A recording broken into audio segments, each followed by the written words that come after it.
तो भैया जय जय सीताराम और जय जय राधे श्याम और जय जय गौ माता और जय गोपाल। बड़ा आनंद आ रहा है, जंगल में मंगल है भाई। बहुत आनंद आ रहा है। देखो गेहूं की फसल तैयार है, अभी हो सकता है 1-2 दिन में कट जाएगी। तैयार है, बिल्कुल रेडी है। अब आज जो है आप श्रवण करेंगे श्री रामचरितमानस में अरण्य कांड में एक ऐसा वृत्तांत आया है कि जो भगवान जिस समय जटायु के पास पहुँचे उस समय का वर्णन है। और ऐसा बताया गया है कि ये जटायु के समय, उस समय जब जटायु घायल था उस समय का वर्णन है। सीता माँ की रक्षा करते हुए जटायु घायल हो गया था तो उस समय का वर्णन है। तो यहाँ पर ऐसा बताया गया है कि ये बहुत ही काम का अध्याय है, पॉइंट है, तो मैं इसलिए आपको बाद में बताऊंगा इसका महत्व क्या है। यहाँ से हम पढ़ना शुरू करेंगे, हिंदी बताएंगे बस आपको। 9वां पारायण और 6ठा विश्राम।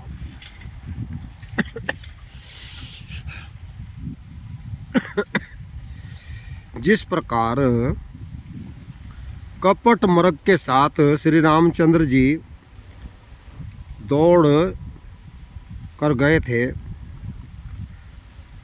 उसी छवि को हृदय में रखकर वे श्री हरि नाम का राम नाम का जाप करती रहती हैं। ये आया है वर्णन, जब रावण सीता जी को पुष्पक विमान जी से ले गया और पुष्पक विमान से ले गया और वहाँ पर उसने क्या किया कि अशोक वाटिका में सीता माँ को ऐसे कहा कि आप यहाँ पर रहेंगी, अशोक वाटिका में रखा। और उस समय वहाँ पर अशोक के वृक्ष के नीचे बैठ करके सीता माँ जो थी वो राम नाम का जाप कर रही थी।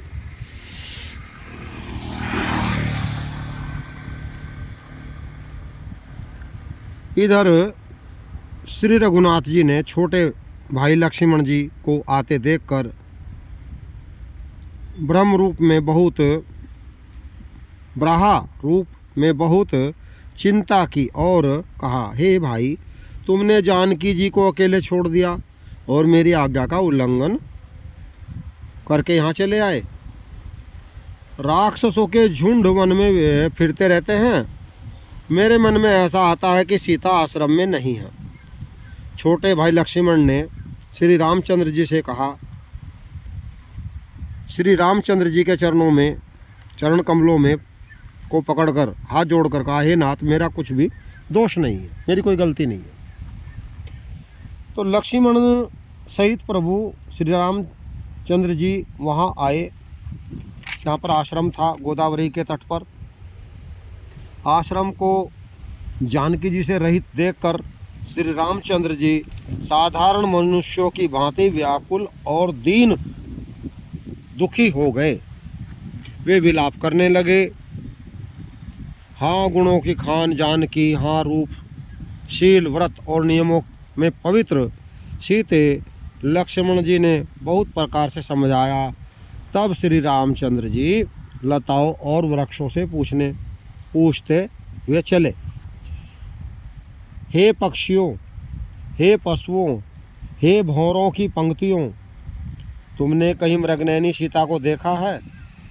खंजन, तोता, कबूतर, हिरण, मछली, भौरों का समूह, प्रवीण कोयल, कुंदकली, अनार, बिजली, कमल, शहद, शरद का चंद्रमा और नागिनी, वरुण का पास, कामदेव का धनुष, हंस, गज और सिंह, ये सब आज अपनी प्रशंसा सुन रहे हैं। बेल, स्वर्ण, केला हर्षित हो रहे हैं। उनके मन में जरा भी शंका नहीं, उनके मन में जरा भी शंका और संकोच नहीं है। हे जानकी सुनो, तुम्हारे बिना ये सब आज ऐसे हर्षित हैं मानो राजपद पा गए हों। अर्थात तुम्हारे अंगों के सामने ये सब तुच्छ, अपमानित और लज्जित थे। आज तुम्हें न देखकर ये अपनी शोभा के अभिमान में फूल रहे हैं। तुमसे यह अनख स्पर्धा कैसे सही जाती है? हे प्रिय, तुम शीघ्र ही प्रकट क्यों नहीं हो जाती। इस प्रकार अनंत ब्रह्मांडों के अथवा मामयी अथवा महिमामयी स्वरूपा शक्ति श्री सीता जी के स्वामी श्री रामचंद्र जी सीता जी को खोजते हुए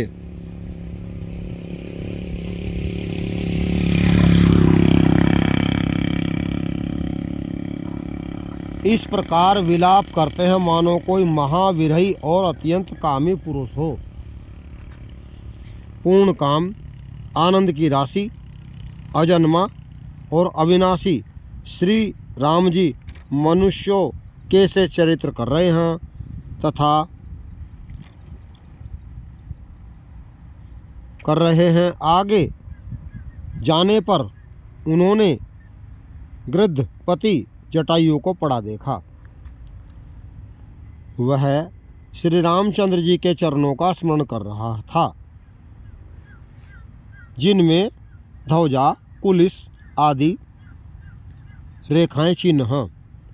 कृपया सागर श्री रघुनाथ जी ने अपने कर कमलों से उसके सिर का स्पर्श किया। उसके सिर पर कर कमल फेर दिया। शोभा धाम श्री रामचंद्र जी का परम सुंदर मुख देखकर उसकी सब पीड़ा जाती रही। तो यहाँ से जटायु जी का वृतांत शुरू होता है। तब धीरज धरकर गीध ने यह वचन कहा, हे भव जन्म मृत्यु के भय का नाश करने वाले श्री राम जी सुनिए। हे नाथ, रावण ने मेरी यह दशा की है। उसी दुष्ट ने जानकी जी को हर लिया है।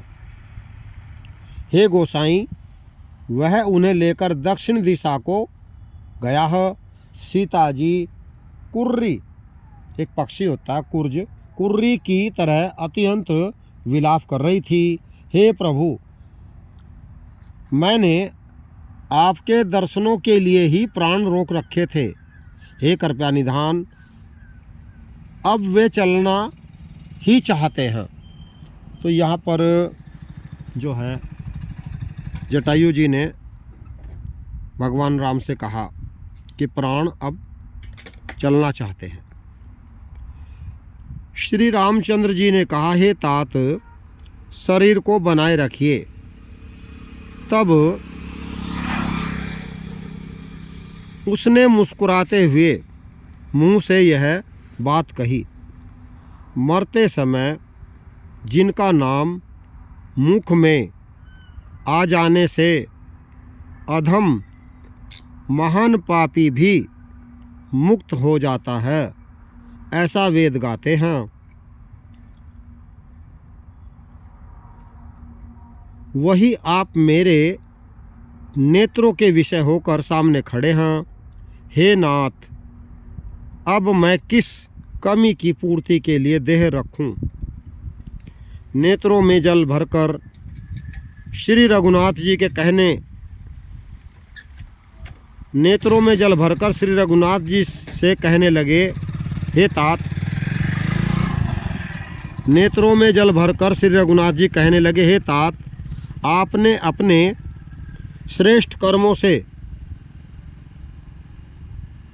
यह गति पाई है। मतलब आपका जो आप बैकुंठ लोक जा रहे हैं, आपने कर्म अच्छा किया है, श्रेष्ठ कर्मों से गति पाई है।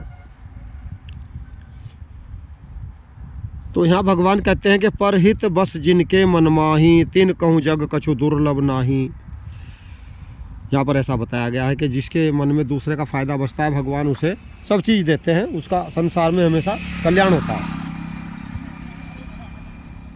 जिसके मन में दूसरे का हित बचता है, समाया रहता है, उसके लिए जगत में कुछ भी कोई भी गति दुर्लभ नहीं है। हे तात, शरीर छोड़कर आप मेरे परम धाम में जाइए। मैं आपको क्या दूं? आप तो पूर्ण काम हैं अथवा सब कुछ पा चुके हैं। हे तात, सीता हरण की बात आप जाकर पिताजी से न कहिएगा।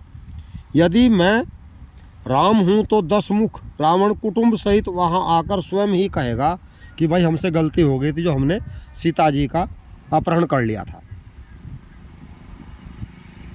जटायु ने गीध की देह त्याग कर हरि का रूप धारण किया और बहुत से अनुपम दिव्य आभूषण और दिव्य पीताम्बर पहन लिए। श्याम शरीर है, विशाल 4 भुजाएं हैं और नेत्रों में प्रेम तथा आनंद के आंसुओं का जल भरकर वह स्तुति कर रहा है। अब यहाँ पर जो स्तुति जटायु जी ने भगवान की है उसका वर्णन मैं अभी आपसे करूँगा। हे राम जी, आपकी जय हो। आपका रूप अनुपम है। आप निर्गुण हैं, सगुण हैं और सत्य ही गुणों के प्रेरक हैं।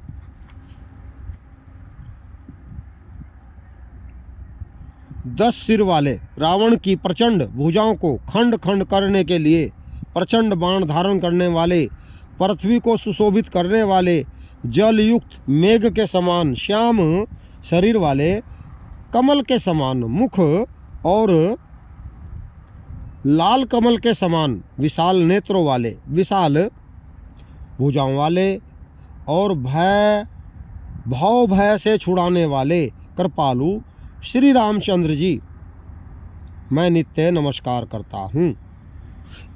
मैं नित्य नमस्कार करता हूँ। आप अपरिमित बल वाले, अनादि अजन्मा, अव्यक्त, निराकार एवं अगोचर, अलक्ष्य, गोविंद, वेद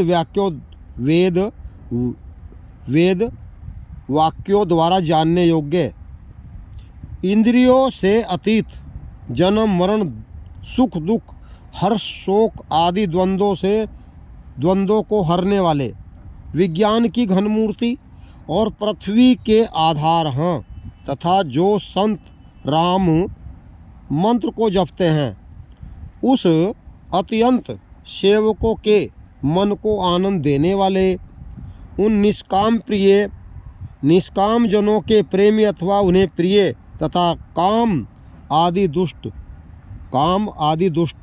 दुष्ट वृत्तियों के दल का दलन करने वाले श्री रामचंद्र जी को मैं नित्य नमस्कार करता हूँ।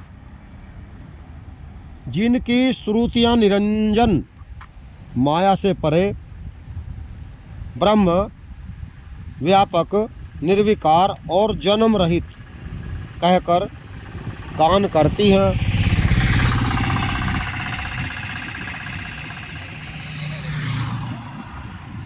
मुनि जिन्हें ध्यान, ज्ञान, वैराग्य और योग आदि अनेक साधन करके पाते हैं, वे ही करुणा कंद शोभा के समूह स्वयं श्री भगवान प्रकट होकर जड़ चेतन समस्त जगत को मोहित कर रहे हैं। मेरे हृदय कमल के भ्रमर रूप, उनके अंग अंग में बहुत से कामदेवों की शोभा, कामदेवों की छवि शोभा पा रही है। ये जो स्तुति है ये जटायु जी द्वारा की गई है, भगवान की स्तुति, भगवान श्री रामचंद्र जी की। और जटायु जी क्या कह रहे हैं स्तुति करते हुए? जो अगम और सुगम है, निर्मल स्वभाव है, भगवान का स्वभाव बताया है निर्मल है, विषम और सम है और सदा शीतल शांत है, मन और इंद्रियों को सदा वश में करते हुए योगी बहुत साधन करने पर जिन्हें देख पाते हैं वे तीनों लोकों के स्वामी रमा निवास श्री राम जी निरंतर अपने दासों के वश में रहते हैं। वे ही मेरे हृदय में निवास करें, जिनकी पवित्र कीर्ति आवागमन को मिटाने वाली है। अखंड भक्ति का वर मांग कर गृधराज जटायु श्री हरि के परम धाम को चला गया। श्री रामचंद्र जी ने उसकी दाह क्रम आदि सारी क्रियाएं यथा योग्य अपने हाथों से की। श्री रघुनाथ जी अत्यंत कोमल और चित्त वाले हैं, दीन दयालु और बिना ही कारण दयालु हैं। गीध पक्षियों में भी अधम पक्षी और मांसाहारी था, उसको भी वह दुर्लभ गति दी जिसे योगी जन मांगते रहते हैं। शिव जी कहते हैं सुनहु उमाते लोग अभागी हरि तजी होई विषय अनुरागी। तो यहाँ शिव जी भगवान शंकर देवी पार्वती से क्या कह रहे हैं, हे पार्वती सुनो, वे लोग अभागे हैं जो भगवान को छोड़कर विषयों से अनुराग करते हैं। फिर दोनों भाई सीता जी को खोजते हुए आगे चले। वे वन की सघनता देखते जाते हैं। वह सघन वन लताओं और वृक्षों से भरा है। उसमें बहुत से पक्षी, मृग, हाथी और सिंह रहते हैं। श्री रामचंद्र जी ने रास्ते में आते हुए कदम राक्षस को मार डाला। उसने अपने साप की सारी बात कही। वह बोला, दुर्वासा जी ने मुझे साप दिया था, अब प्रभु के चरणों को देखने से वह साप मिट गया है। श्री रामचंद्र जी ने कहा, हे गंधर्व सुनो, मैं तुमसे कहता हूँ, ब्राह्मण कुल से द्रोह करने वाला मुझे नहीं सोहाता। यानी जो ब्राह्मण का धन छीनता है, ब्राह्मण को परेशान करता है, जो भगवान के भक्त होते हैं, ब्राह्मण होते हैं, वैष्णव होते हैं, जो उन्हें अपशब्द कहता है, उन्हें हानि पहुंचाता है, उनका अपमान करता है, भगवान कहते हैं उसकी खैर नहीं फिर। तो यहाँ पर भगवान ने जो उपदेश दिया है वो ऐसा बताया गया है कि जो व्यक्ति अंत समय शरीर छोड़ रहा है, अगर वो उस समय इस वृत्तांत को सुनता है, अथवा राम राम राम राम राम सीताराम सीताराम सीताराम सीताराम सीताराम, ऐसे मन ही मन में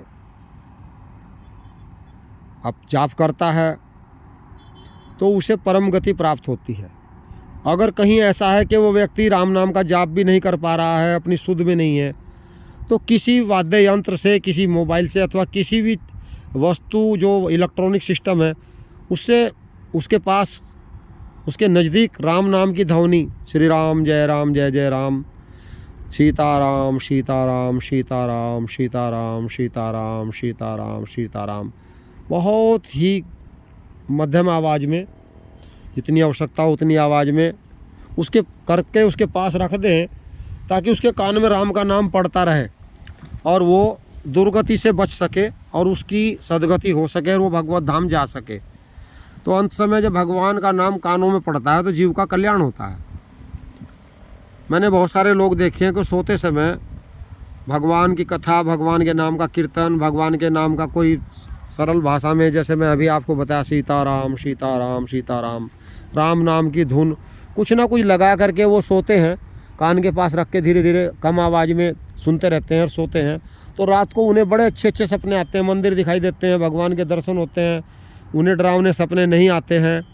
तो जीवन में जितना भी आप हमारे श्री रामचंद्र जी से जुड़ेंगे, हमारे कृष्ण भगवान से जुड़ेंगे, हमारे महादेव से जुड़ेंगे, गणेश जी से जुड़ेंगे, हनुमान जी महाराज से आप जो है उनके जीवन से कुछ सीखेंगे, उनका चरित्र सुनेंगे, सुंदरकांड पाठ, तो उतना ही आपका कल्याण होगा। बोलो सियापति रामचंद्र भगवान की जय, उमापति महादेव की जय। आप विश्वास कीजिए, ये खेत जो आप देख रहे हैं ये देवबंद के पास का एरिया है, गांव, और यहाँ पर इस भूमि पर खड़े होकर पेड़ की छाया में हम लोग ये रिकॉर्डिंग कर रहे हैं। तो वो भूमि पवित्र हो जाती है जहाँ भगवान के नाम का गुणगान होता है क्योंकि इस गांव में कुछ दिन पहले हम लोग एक सुंदरकांड पाठ के लिए आए थे और ज़्यादातर इस गांव में जहाँ रिकॉर्डिंग हो रही है इसके पास जो गांव है यहाँ पर गुज्जर समाज के लोग रहते हैं। हर हर महादेव, हर हर महादेव, हर हर महादेव। नारा है वीर बजरंगी, हर हर महादेव। चैनल को सब्सक्राइब करें, वीडियो को लाइक करें, कमेंट में लिखें हर हर महादेव।